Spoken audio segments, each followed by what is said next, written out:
একীভূত হওয়া ৫ ব্যাংকের গ্রাহকদের দুর্ভোগ দীর্ঘায়িত হচ্ছে। নভেম্বরে সম্পূর্ণ অর্থ ফেরতের প্রতিশ্রুতি দেওয়া হলেও এখন ডিসেম্বরের ২৯ তারিখ পর্যন্ত অপেক্ষা করতে হচ্ছে, যেখানে সীমিত পরিমাণে অর্থ উত্তোলনের সুযোগ মিলবে।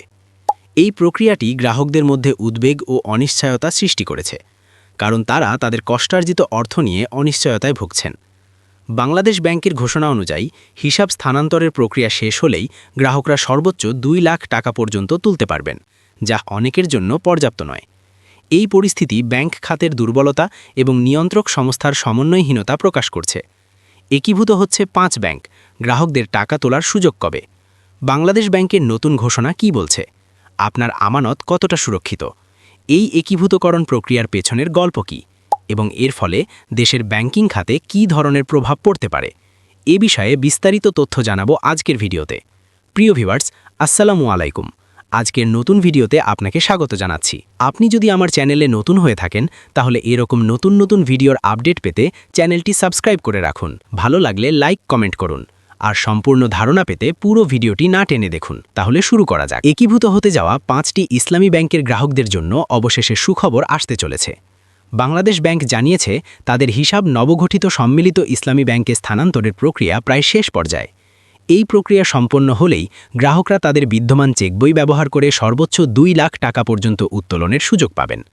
৩০ বা ৩১ ডিসেম্বরের মধ্যেই এই সুযোগ কার্যকর হতে পারে বলে আশা করা হচ্ছে, যা প্রায় ৬০ লাখ হিসাবধারীর জন্য স্বস্তি বয়ে আনবে। গত কয়েক মাস ধরে এই ব্যাংকগুলোর গ্রাহকদের মধ্যে ছিল উদ্বেগ, উৎকণ্ঠা আর অনিশ্চয়তা। তাদের মনে একটাই প্রশ্ন ঘুরপাক খাচ্ছিল, তাদের কষ্টার্জিত আমানত কি আদৌ সুরক্ষিত? টাকা তোলার সুযোগ কি তারা পাবেন? আজ আমরা সেই সব প্রশ্নের উত্তর খুঁজতে এসেছি। বাংলাদেশ ব্যাংকের সর্বশেষ ঘোষণা এবং এই পুরো প্রক্রিয়ার আদ্যোপান্ত বিশ্লেষণ করে আপনাদের সামনে তুলে ধরব একটি পূর্ণাঙ্গ চিত্র। চলুন প্রথমেই জেনে নিই সবচেয়ে গুরুত্বপূর্ণ খবরটি। বাংলাদেশ ব্যাংক আজ একটি বিজ্ঞপ্তিতে জানিয়েছে যে একীভূত প্রক্রিয়ার আওতাভুক্ত ৫টি ব্যাংকের আমানতকারীদের ব্যাংক হিসাব নবগঠিত সম্মিলিত ইসলামী ব্যাংকে স্থানান্তরের প্রক্রিয়া প্রায় চূড়ান্ত পর্যায়ে রয়েছে। এই প্রক্রিয়া সম্পন্ন হলেই ৫ ব্যাংকের আমানতকারীরা তাদের হিসাব থেকে ২ লাখ টাকা পর্যন্ত তোলার সুযোগ পাবেন। কিন্তু বাকি আমানতের কি হবে? অবশিষ্ট আমানত যদি থাকে তাদের ব্যাংক হিসাবে সুরক্ষিত থাকবে এবং উক্ত আমানতের উপর প্রচলিত হারে মুনাফা প্রদান করা হবে। আমানতকারীদের মনে আরেকটি প্রশ্ন আসতে পারে, এই নবগঠিত ব্যাংকটি কতটা নির্ভরযোগ্য হবে? বাংলাদেশ ব্যাংক আশ্বস্ত করেছে যে এটি একটি রাষ্ট্রীয় মালিকানাধীন ব্যাংক হওয়ায় এর উপর জনগণের আস্থা সৃষ্টি হবে এবং এর ফলে আমানতকারীদের টাকা উত্তোলনের চাহিদা অনেকাংশে কমে আসবে বলে আশা করা যায়। এটি একটি গুরুত্বপূর্ণ দিক, কারণ রাষ্ট্রীয় মালিকানা সাধারণত জনগণের মধ্যে এক ধরনের নিরাপত্তার ধারণা তৈরি করে। তবে এই পুরো প্রক্রিয়ায় একটি বড় আর্থিক ব্যয় জড়িত। বাংলাদেশ ব্যাংকের সূত্র মতে ব্যাংক আমানত বীমা তহবিল থেকে প্রায় ১২-১৩ হাজার কোটি টাকা খরচ হবে এই হিসাব স্থানান্তরের জন্য। এটি একটি বিশাল অঙ্কের অর্থ, যা দেশের ব্যাংকিং খাতের উপর একটি বাড়তি চাপ সৃষ্টি করতে পারে। এই অর্থ কোথা থেকে আসবে এবং এর দীর্ঘমেয়াদী প্রভাব কী হবে তা নিয়েও আলোচনা হওয়া জরুরি। এই একীভূতকরণের সূচনা কিন্তু হঠাৎ করেই হয়নি। গ্রাহকদের হয়রানির শেষ হচ্ছিল না। প্রথমে নভেম্বরে সকল গ্রাহকের সকল টাকা ফেরত দেওয়ার কথা ছিল। তারপর আসলো ডিসেম্বরের প্রসঙ্গ এবং সেই ২৯ ডিসেম্বর অর্থাৎ সোমবার।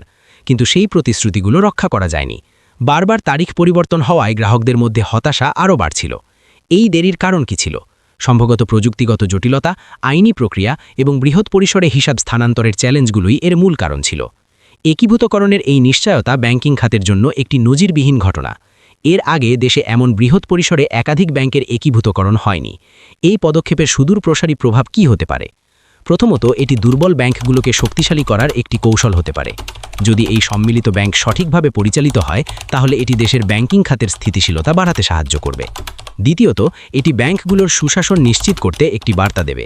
যারা অনিয়ম ও দুর্নীতির মাধ্যমে ব্যাংকগুলোকে দুর্বল করেছে তাদের বিরুদ্ধে কঠোর ব্যবস্থা নেওয়া হচ্ছে, এমন একটি বার্তা সমাজের কাছে পৌঁছাবে।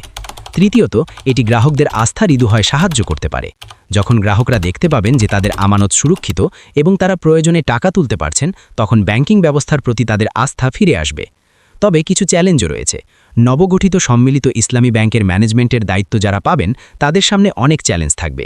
এই ৫ ব্যাংকের সংস্কৃতি, কর্মপদ্ধতি এবং গ্রাহক সেবার বিভিন্নতাগুলো একত্রিত করে একটি সুসংহত এবং কার্যকর ব্যবস্থা গড়ে তোলা সহজ হবে না।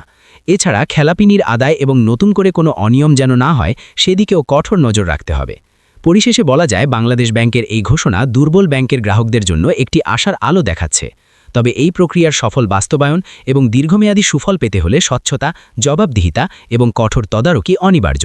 আমরা আশা করি নবগঠিত সম্মিলিত ইসলামী ব্যাংক তার গ্রাহকদের আস্থা অর্জন করতে সক্ষম হবে এবং দেশের ব্যাংকিং খাতে একটি পজিটিভ দৃষ্টান্ত স্থাপন করবে। প্রিয় দর্শক, আজকের আলোচনা থেকে আপনারা এই একীভূতকরণ প্রক্রিয়া সম্পর্কে একটি বিস্তারিত ধারণা পেয়েছেন বলে আশা করি। আপনাদের যদি কোনো প্রশ্ন থাকে অথবা এ বিষয়ে আপনাদের মতামত জানাতে চান, তাহলে কমেন্ট বক্সে লিখতে ভুলবেন না। আমাদের এই প্রচেষ্টা যদি আপনাদের ভালো লেগে থাকে তাহলে ভিডিওটি লাইক করুন, বন্ধুদের সাথে শেয়ার করুন এবং আমাদের চ্যানেলটি সাবস্ক্রাইব করে পাশে থাকুন। আমরা ভবিষ্যতেও এমন গুরুত্বপূর্ণ বিষয় নিয়ে আপনাদের সামনে হাজির হব।